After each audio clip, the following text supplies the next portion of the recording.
नए भारत में कलम और माइक पर बंदूक का पहरा, सच्चे पत्रकारों को जेल। प्रेस की आज़ादी समाप्त की गई, सोशल मीडिया में भी पत्रकारों को धमकाना लोकतंत्र को खतरा।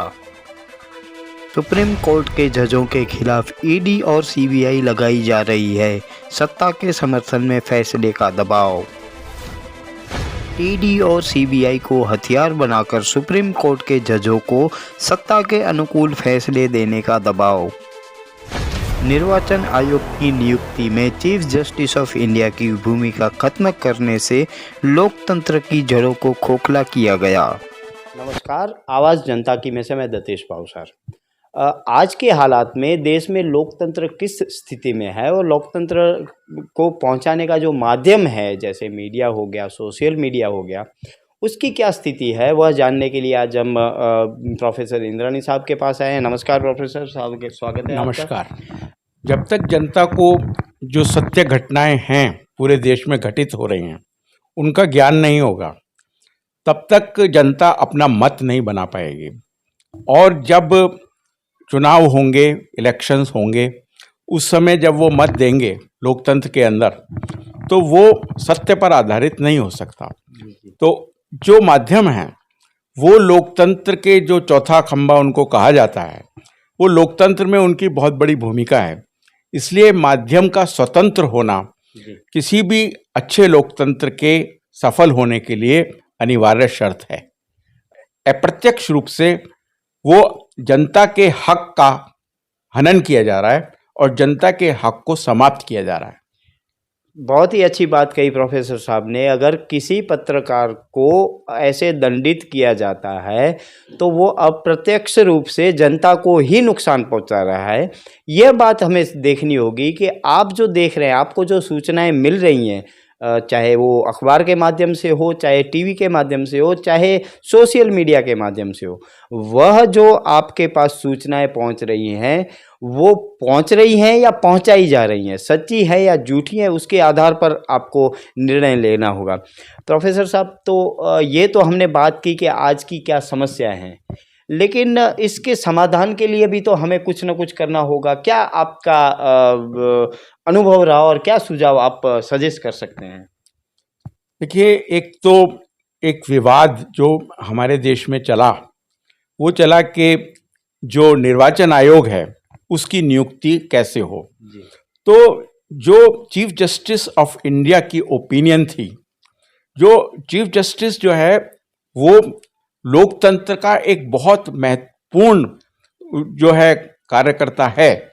तो अगर चीफ जस्टिस की ओपिनियन, जिसमें कहा गया कि प्रधानमंत्री, चीफ जस्टिस ऑफ इंडिया और अपोजिशन का लीडर, वो कमेटी हो जो इलेक्शन कमीशन का, तो जब वो ही समाप्त कर दिया गया और जो इलेक्शन कमीशन को अपॉइंट करने वाली कमेटी है उसके 3 में से 2 सदस्य रूलिंग पार्टी के होंगे, ऐसा नियम बना दिया गया, तो वहीं से हमारे लोकतंत्र की जड़ पर आघात कर दिया गया। और इसलिए आज जो भी हो रहा है, जो इवन हमारे सुप्रीम कोर्ट के जजेस हैं, प्रशांत भूषण ने कहा है कि सुप्रीम कोर्ट के जजेस को उन ईडी भेजी जा रही है और उनका सारा जो भी संसाधन है, उनकी संपत्ति है, उसका हिसाब रखा जा रहा है और अप्रत्यक्ष रूप से उनको दबाव में डराया धमकाया जा रहा है। तो जब सुप्रीम कोर्ट की जो निष्पक्षता है वही प्रश्न चिन्ह उस पर लग जाएगा, तो लोकतंत्र का संचालन, लोकतंत्र का अमलीकरण वो वास्तव में बहुत कठिन हो जाएगा। यह स्थिति है कि जहां पर देश के नागरिक को न्याय की जो अंतिम जगह है सुप्रीम कोर्ट, अगर उसके जजिस के भी अगर ये हाल होंगे, उनके खिलाफ भी ईडी सीबीआई लगा दिया जाएगा, तो भारत के सामान्य व्यक्ति को न्याय मिलना नामुमकिन सा हो जाएगा। प्रोफेसर साहब, तो लोग भी तो जो वोट देते हैं, ईवीएम की भी बात है, चलिए वो बात नहीं करते, तो जो लोगों का मत है, वो मत अगर सत्ता के खिलाफ है फिर भी वही सत्ता चुन के आती है, तो लोगों को भी यही दिमाग में बैठा हुआ है कि यही जीत रहे हैं, तो इसका मतलब यही हो गया कि यही सत्ता में रहेंगे, तो लोग अंत में करें क्या, क्योंकि वो लोग वोट नहीं भी दे रहे हैं फिर भी वही सरकार आ रही है।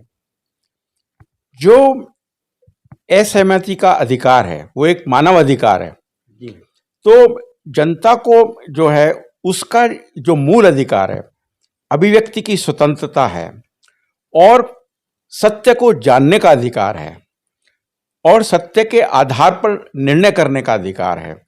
तो जनता के उस आधार पर आघात किया जा रहा है और सोशल मीडिया में भी जो लोग दे रहे हैं हिम्मत करके, उनको भी डराया धमकाया जा रहा है। तो अगर ऐसा हो रहा है तो ये एक बहुत गंभीर चिंता का विषय है। जो देश के स्वतंत्र चिंतक हैं, देश हितैषी हैं, देशभक्त हैं, उनके लिए एक चिंता का विषय है कि जो देश से अपने प्यार करते हैं उनके लिए ये एक चिंता का विषय है कि जनता को स्वतंत्र रूप से निर्णय करने का मौका नहीं मिल रहा है और जिस प्रकार के चुनाव हो रहे हैं वो सत्य पर आधारित नहीं है, जनमत पर आधारित नहीं है और जनता को भी अपना मत बनाने का स्वतंत्र माध्यम नहीं दिया जा रहा है। इसलिए ये जो परिणाम है वो प्रश्न चिन्ह उन पर लगा हुआ है और वो जनता के मत को व्यक्त करते हैं, ऐसा नहीं कहा जा सकता। क्या इसका सॉल्यूशन कैसे निकलेगा, क्योंकि यही हाल में तो हम डेमोक्रेसी को बचा नहीं पाएंगे, तो डेमोक्रेसी बचाने का क्या उपाय आप मानते हैं? जो भी हमारे पास साधन हैं, सोशल मीडिया है, तो और जो आज सुप्रीम कोर्ट का नेतृत्व है थोड़ा वो स्वतंत्र रूप से कार्य कर रहा है। उससे पहले जो चीफ जस्टिस हैं उनको राज्यसभा का सदस्य बना दिया गया और उनकी निष्पक्षता जो है उस पर प्रश्न चिन्ह था। लेकिन आज जो हमारा मुख्य न्यायाधीश है वो काफ़ी हद तक निष्पक्ष नजर आ रहा है। तो न्यायालय को जो है एक निर्णायक भूमिका, सर्वोच्च न्यायालय को एक निर्णायक भूमिका कर सकता है, प्रदान कर सकता है।